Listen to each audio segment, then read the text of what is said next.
A nossa equipe conseguiu falar com a mãe do estuprador, que se sensibiliza com a vítima. Eu peço que me perdoe. Perdoar ele, não. Ele não, porque o que ele fez, ele tem que pagar mesmo. Mas me perdoe, porque eu, como mãe, eu sinto muito o que aconteceu. E estou orando e pedindo a Deus para que essa moça se recupere e que não tenha nenhum trauma. Esta é a mãe. A mãe se encontra com a nossa repórter com o nome de artista, a nossa Grace Kelly. Aquela que aquele serial killer aqui de São Paulo, matador de São Paulo, queria morder. E ela conta pra gente, eu só deixou ali um pouquinho para que a gente tivesse ideia. Foi ela que mandou o filho se entregar, né? Ela vai nos contar como ela falou com o filho, o que ela fez exatamente. A nossa Grace conversa com a mãe. Eu fiquei imaginando o que deve ser a mãe ali. A mãe da moça que é violentada. A dor, e ela, já uma mulher experiente, sabe que essa filha jamais há de esquecer isso. E a dor de uma mãe que criou um filho com todo o carinho, descobrir que esse filho é um tarado, um maníaco sexual, e ela sabe que a cadeia não vai resolver o problema, porque nasce já com isso para sempre. Olha o que diz a mãe completo, como é que ela conversou com o filho. Põe na Grace. Eu levantei de manhã que eu estava de folga, que eu abri a porta, eu olhei pro rosto dele, o rosto dele estava todo arranhado. Aí eu olhei pra cara dele e falei, foi você que fez aquilo com a moça, não foi? Ele falou, que moça? Eu falei, você não mente pra mim, que mais ou menos eu tô sabendo. Foi você? Aí ele começou a chorar e falou assim, eu tava junto, mãe. Eu tava junto. Eu falei assim, foi você? Se prepara que eu vou te entregar você pra polícia. Se fosse isso com as tuas irmãs, eu tenho 2 filhas, 2 netos. Se fosse isso com as suas irmãs, o que você ia fazer? Ou comigo mesmo? Eu me ponho no lugar dessa família, dessa moça, pelo amor de Deus, entendeu? E eu falei para ele, se fosse com as minhas filhas, eu ia procurar até no inferno. Vocês são 3 demônios que fizeram isso com a moça vindo da faculdade. Vindo da faculdade, a menina fazendo sonhos, planos, tem planos. E você destruiu os sonhos de uma pessoa, de uma menina. Aqui dentro da minha casa eu não quero, eu vou te entregar para a polícia. Aí ele começou a chorar, não, mãe, porque eu falei, não. Aí eu falei, me interna que eu quero ir para uma clínica. Eu falei, agora também eu não vou te internar mais, porque eu já tentei internar você 1000 vezes, você vai e foge. Pois agora eu vou te entregar para a polícia. E foi isso que eu fiz. Eu falei, você toma um banho, eu tinha comprado pão, você vai tomar um café reforçado, toma banho, se troca que nós vamos lá. Aí eu vim com a minha filha. E ele está aí, ele está preso. Ele confessa? Confessou, para mim que confessou que estava junto. Agora, se ele fez o ato, eu não sei, sei que ele estava junto. Mas ele que está todo arranhado, né? É, ele está todo aí, os outros estão foragidos. Quem são os outros? Eu não sei, eu não conheço, eu falei para ele entregar. Se ele sabe quem é, ele tem que entregar. Mas Deus vai ajudar que vai aparecer esses 2. Porque se ele vai pagar, os outros também vão ter que pagar. Ele contou o que ele fez com ela? Não, ele falou que segurou. Segurou ela para os outros, né? Eu não sei. Só que eu falei, se você participou, você vai primeiro. E você vai entregar os outros.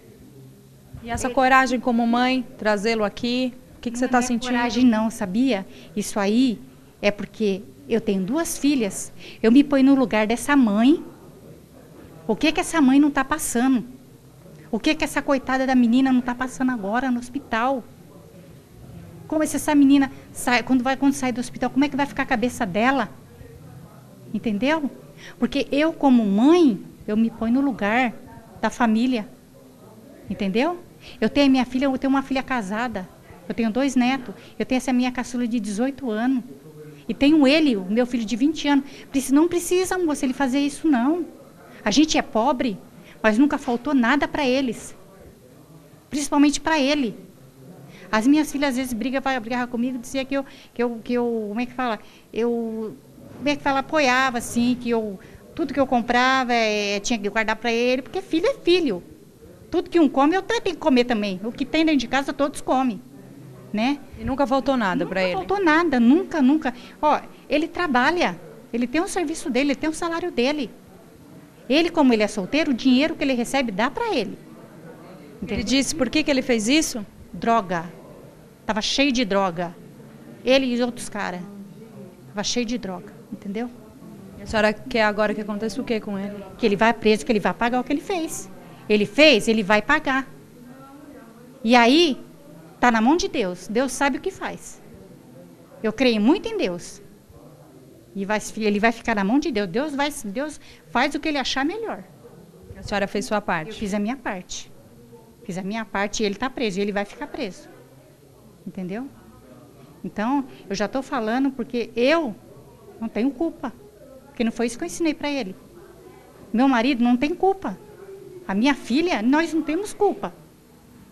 Porque enquanto está pequeno, você sabe, você está ali, você está controlando. Mas depois que pega certa idade, eles não obedecem mais a gente.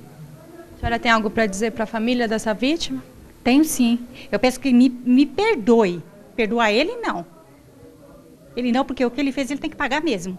Mas me perdoe, porque eu, como mãe, eu sinto muito o que aconteceu. E estou orando e pedindo a Deus para que essa moça se recupere e que não tenha nenhum trauma. Entendeu? Eu peço que essa família me perdoe. Porque não foi esse monstro que eu criei, não. Eu fiquei imaginando, não dá nem para imaginar. Na verdade, nem precisa imaginar, porque a mãe é tão direta, né? Ela descobre, e ela que tem uma filha casada, 2 netos e uma filha de 18 anos. Mas tem uma imagem que explica a diferença entre a moral dessa senhora e a moral da justiça brasileira. E essa é a diferença entre o povo, que somos eu e você, e as instituições. Me dá a imagem que eu pedi. A imagem que você está vendo, ele de cabeça baixa e mão para trás, é uma mentira.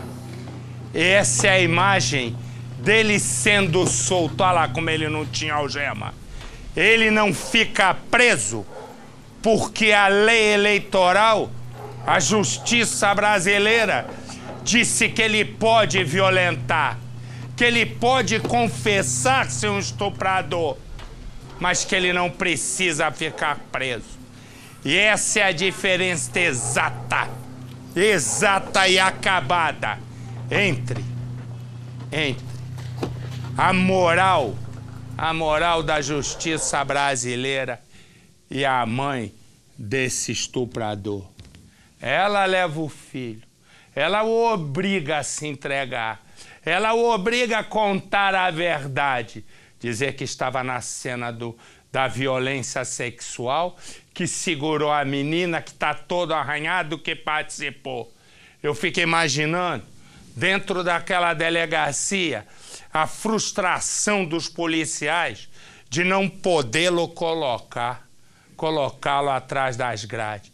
E essa é a diferença entre a moral brasileira do povo e a moral brasileira das instituições. Porque a imagem dele carregando a mocinha de sombrinha tá aí, ó. Olha ele, fingindo-se de namorado. Tá bom? Essa é a diferença. Essa é a vergonha.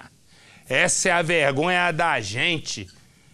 E aí, vou te dizer, nessa hora dessa eleição que vem aí domingo, tomara que quem seja eleito seja a Dilma ou seja o Aécio, que eles entrem com tudo nessa questão da lei.